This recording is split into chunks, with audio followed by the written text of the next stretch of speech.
Hey everybody, Invisiblekatana here with my 40th anniversary review of Return of the Jedi. As you can see, I have my Luke lightsaber behind me. That will eventually cut off because I think they only stay on for like 3 minutes or something, so eventually that will just cut off.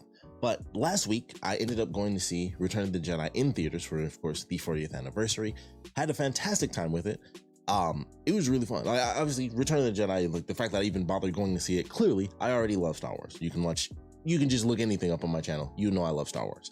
Return of the Jedi is, of course, my favorite film. I know everybody's like, Ewoks, whatever, I like Return of the Jedi. It's my favorite one. Personally, I've always just been like, the ending battle, personally, I don't even hate the Ewoks in general, but the ending battle is just so good with Luke and Vader. It's just like, everything about that is just, it's a satisfying ending to a trilogy. Like, it was a good conclusion. It was a great conclusion as far as I was concerned. And I've always loved Return of the Jedi more than any of the other ones. And maybe it's because I saw it as a kid and I wasn't like already a teenager and it was like, oh, what the F are these kiddie Ewok things? I saw all of it as a kid. So for me, it just was like, they just went to another planet and it was like, that's what was there. I felt like they never did anything that was super kiddie either. Like when it comes to the Ewoks and just obviously getting into that, obviously, naturally full spoilers. I mean, it's Return of the Jedi. If you haven't seen it, here's a non-spoiler review of Return of the Jedi. It's the final film. At the time, it was the final film of Star Wars. It was the third in a trilogy. It was fantastic, and you should have already seen it like at least 8 dozen times by now. That's about it. So full spoilers from here on out. The Ewoks, I just never thought were that kiddie. Like, yes, they look like teddy bears, of course. Visually, I understand that. But I felt like they never did anything really childish with them that was too crazy. They were a bit primitive and stuff. It's like, they didn't understand when Leia took her helmet off. It's like, well, what the F is this? But other than that, it wasn't that crazy. There's like the one that was on the speeder bike and he was like, flying around and his legs are dangling in the air. That was silly. That was probably like, personally, I think that was like the silliest thing that they actually did. Other than that, them taking 3PO and the crew and stuff and thinking 3PO was a god, which I just assume is because he was gold. I always just assumed it was like, he just looked different than he didn't look organic and that was really it. And he was shinier than R2 and that's really about it. So I never thought it was overly kiddie with the Ewoks. That's always been my opinion. Even when I was watching it, I was like, okay, aside from like legit, like the one just dangling and screaming as it was like spinning around on the speeder bike, aside from that, it's really serious. It's just like a little primitive thing that does look like a teddy bear. So visually, it's impossible to escape the sort of kiddie style. But I felt like they never did anything that was too ridiculously like cutesy or kiddie to be like, hey kids, check this Star Wars thing out. It was like, it was already Star Wars. But I still never thought it was that kiddie. Like, I mean, heck, I always think about this scene where they have the Ewoks when they're actually going through the battle and there's those 2 Ewoks that get hit with the explosion and then one lives and one dies. I think about that a lot. I was like, that was probably like my first real experience of like comprehending what death looks like for somebody else and just being like, dang, they got caught in that explosion. And then, like they play the music and the one's like, oh, hey, we got to go. And he's like shaking them and it's like pushing them and nothing happens. And then he just sits down. And I was like, even as a kid, that kind of got me. I was watching it in theaters. I was like, yeah, that's pretty dark. Like when you really see it, like that's actually super serious. Like that's probably, when you really look at like everything within like the first trilogy or really in any of the Star Wars films, that's one of the darkest things they've actually done. As crazy as that sounds, when you really think about it, it's just like an actual death. It was simple. It was just an explosion happened. It was like, oh man, we gotta go. Shakes his buddy and the buddy just doesn't move. And he just sits there like, dang, he's dead. It was taken very seriously despite the characters looking like teddy bears. That was a super serious scene when they actually did that. And I was just like, yeah, I don't think the Ewoks are that kiddie. I know how they look. Believe me, I get it. But other than how they really look, and like I said, the one speeder bike scene I felt was like the silliest one.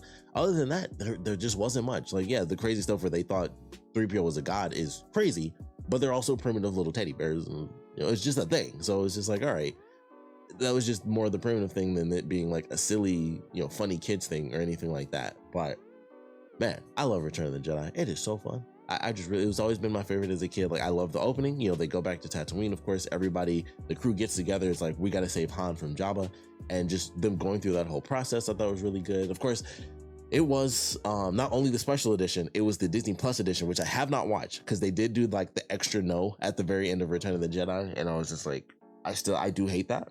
McClunky was in there. McClunky. I think of that all the time now. But Return of the Jedi, they do the no, at the very end, which I do personally. I hate, like I'm fine with the special editions because that's what I grew up on. I know, obviously, I would love to see. I don't know why Disney hasn't done it. I don't know if that was in the contract. I'm still confused as to why, even at this point, like George Lucas would never do it. It was like he does not want the originals out there. He literally wouldn't let Star Wars be in like the film registry, because they would not take the special edition, and he didn't want to give them the original. So he hates the original. See, it's like, that wasn't my vision. I couldn't do what I wanted to do, and that's the only reason it looks like that. But I don't like it. And everyone else is just like, we just want to see original Star Wars, if that's okay. And even Disney is being weird about it. So I don't know why they haven't done it yet, because all they want is money. They should really just be like, hey, here's the original Star Wars. Everyone will buy it. I'm still confused about that, but hey, like, Disney always acts like they need the money. I don't know why they don't just give us the originals. But this was not only, like I said, the special edition, it was the Disney Plus special edition, which was like the extra couple of things George decided to put in, and I just don't understand. I don't know why they put that extra no in there. And of course, it was obviously the no from Revenge of the Sith. So it's just like, I don't know why they did that. They already did an extra no. Like, the first no could have been like, okay, I can let that pass. I forgot that there were two, because he does the actual Revenge of the Sith no, and that one I really hated. I was like, when he does the first no, it was just like, I like it better, you know, where he doesn't say anything and he just looks, and then it's like, it's all internal. But I was like, the first no was just like, no, and I'm like, okay, you know, it's like, but whatever. And then he did the Revenge of the Sith no, which I forgot was there, and I was like, ooh, I hate that. I hate that that's that, because it's like the most mean thing in all of Star Wars is him going, no. You can't just put that in some other part of Star Wars and be like, oh, he just said no. It's like, that's the Revenge of the Sith no. Like, it is a very specific, perpetually memed moment of all of Star Wars. So I did hate that. I will admit that was like, even when that happened, when it came out with Disney Plus, I thought that was like the weirdest. That and the McClunky thing. I just think McClunky is a funny term, and I think that's why everybody laughed at that, because it's not only the fact that there's no reason that it was put in there. There's no point. But it also just sounds like a funny word. Like, it's not as funny as jizz, which is still my favorite random fact about Star Wars, is that all the music in Star Wars is called jizz. There's still people out there that don't know that, so I feel like I have to mention that every opportunity I get. The music in Star Wars is not jazz, it's jizz. And that is fucking amazing, and I love that. So, Star Wars is good. It has jizz. Hilarious. And Return of the Jedi is my favorite. I absolutely loved watching the movie. Going through, you know, seeing it on the big screen for the first time. Now, officially, the last one that I have to see in theaters is Empire, so I guess I have to wait for the next anniversary of that. I don't know if they did that for the Empire anniversary. I think that was actually during 2020, so they couldn't do it. It was either 2020 or 2021, so they wouldn't have been able to do that. So that's why Empire didn't have like a anniversary release, which is very unfortunate. But that's the last one I got to see, because A New Hope was actually the first movie I ever saw in theaters. So I saw A New Hope, I've officially seen Return, and now I got to see Empire in theaters. And then like my completion of every Star Wars movie will actually be there. So definitely had a great time with it. It was fun going through, you know, all the stuff that's, you know, if you're watching this, you've seen it a million times. Return of the Jedi takes out Jabba's palace. Obviously, we got the Rancor, so that was fantastic. Seeing the dance sequence, that I'll say, I know it's special edition, but I do like that song when they sing. Like, I've always really liked that. When the dude screams, it's like, I don't know, it's dumb, but I was just like, the song is really catchy. The visuals aren't the best, but I always really liked that song. I always thought it was a catchy song. So, you know, visually, I completely understand. But I was like, man, if they could have just like done practical, but still kept that song, that would have been like the perfect balance. Because I think that song's really good. I don't think it can be denied that new song is actually really good. I don't think I've ever even heard the original song. Or like, I was thinking about that when I was watching. I was like, I know that this whole sequence is brand new, because I don't think they have, unless I'm mistaken, but I'm pretty sure that entire sequence of that song is not in the movie, because I'm pretty sure they even reshot that sequence with the dancer, because that was like a big deal. Like, that was the actual one when they originally shot the movie, and then she came back and was basically in the exact same shape, and they just were like, all right, we'll put you in the makeup again, and she looked like exactly the same as she did like whenever they originally did Return of the Jedi. So I remember that being like one of the weird stories about that movie. Is like, yeah, that woman just came back and she looked exactly the same, and they just put makeup on her again, and she just did another dance sequence, and it was the actual same person from when they originally made Return of the Jedi. I was like, oh yeah. So I always remember that random fact. But you know, that was one of the good additions. I would personally say. It was like, I like that song. I just think it's a good song. Obviously, some of the visual sequences, of course, when they're like going into the Death Star and stuff like that, is like, you can tell when it cuts from like, here's Star Wars and here's Special Edition. But those sequences I always thought did look pretty decent, even with the CGI as it is now. It's like, you can definitely tell. Another funny thing, having watched Return of the Jedi on my little CRT TV back in the day as a kid, the speeder bike chase was way more noticeable, where you could just see like the outlines and stuff. And it was like, this is really funny to me, because I was like, you can't, you know, back in the day, I could never really tell as much, but I absolutely loved it. I was like, this is so funny. I was like, you can see the jank. And it was actually funny, because I was like, you couldn't see that back in the day when I was a kid. My TV was super tiny. It was probably like a little bit bigger than the screen of my actual laptop. It was, you know, the size of my TV. So it was just like, it was really funny seeing that in theaters and be like, oh, I can see the outlines now. I can see like the jumping and stuff like that. So I thought that was really funny to like see it on the big screen and be like, I can actually see all the you know, the camp and stuff. I really enjoyed that personally, because I was like, it gave me like a new experience with, you know, my favorite film out of the series. So definitely love that. Everything, like I said, it's Return of the Jedi, so there's not much to really say. I love the movie. Everything's great. Going through it, you know, obviously getting to the point of Luke and Vader when they first have their conversation, when Luke gives himself up, I thought that was really good. Like, you know, it's been such a long time since I've seen this, so it was like, I still love the movie, but hearing the actual line by line dialogue is like, wow, this is really good. Like, hearing that moment where Vader specifically is like, it's too late for me, son. I was like, wow, like, it's been a long time since I heard him say that. And it was like, that was like that real moment where it's like Luke's whole thing being like, I know they're still good to my father. And he's like, it's too late, son. It's like, just let that go and join the dark side. But like, you could hear it in his voice. It was like, oh, that's really good. Like, that was actually a really good, like, emotional, like, really quick moment, but definitely a good moment. And then when they take Luke, I don't think I ever even registered it as a kid, but when they take Luke and Vader like turns and he's kind of just like looking off into nothingness, I don't think I ever realized in that moment as a kid, like, that was him actually thinking like, man, I turned to the dark side and my son is here. And it's like, I'm not sure how I feel right now. I never got that as a kid. And then when I watched that scene, you know, in theaters, I was like, oh, that's him like really thinking like, whew, I just saw my son. And now I'm kind of thinking differently than I've been thinking for like the last 30, 40 years. It hasn't been 30, 40 years. I'm thinking of the actual anniversary. But for that point, at that point, I think it would be like 20, 25 years.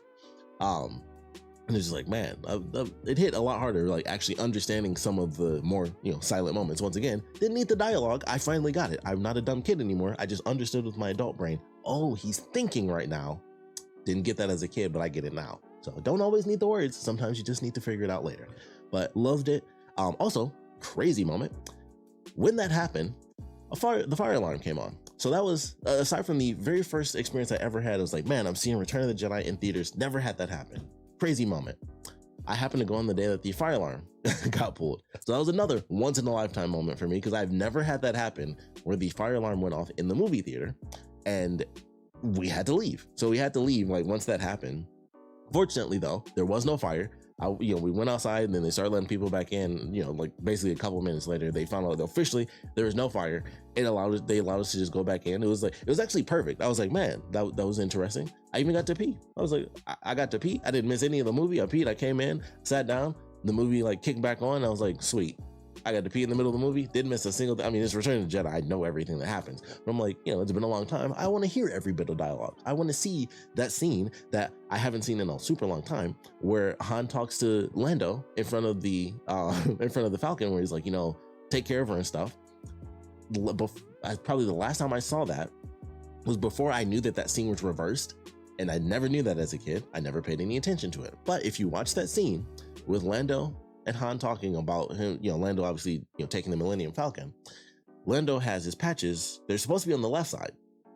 I don't remember what the story was behind it and why they had to flip it for some odd reason. It was something with the blue screen. I guess it was just the way they filmed it. It was something with the blue screen. They just weren't on the right sides, I guess, or whatever it was. They flipped that footage. So if you look at it, it cuts back and forth between it because they have to keep the line of sight where like Lando's on the left and Han is on the right side of the screen. And so they had to flip that footage when they do the wide shot because they had it backwards. Or it was flipped in some way. So I just thought it was really funny. Like actually being like, I remember now, I know that this scene is backwards. And so I was just looking at his patches like switch back and forth as they show like the wide shot and like the close-up shot. And I was like, that's really funny. I forgot the story, but you can look into that yourself. I'm probably have to look into that myself as well, because I don't remember exactly what it was as to why they had to reverse it, because it wasn't just like flipped around. It was like reversed, but they were on the same side. Like it was however they did it, it was reversed. So I guess it was just flipped all the way around. It was a 180.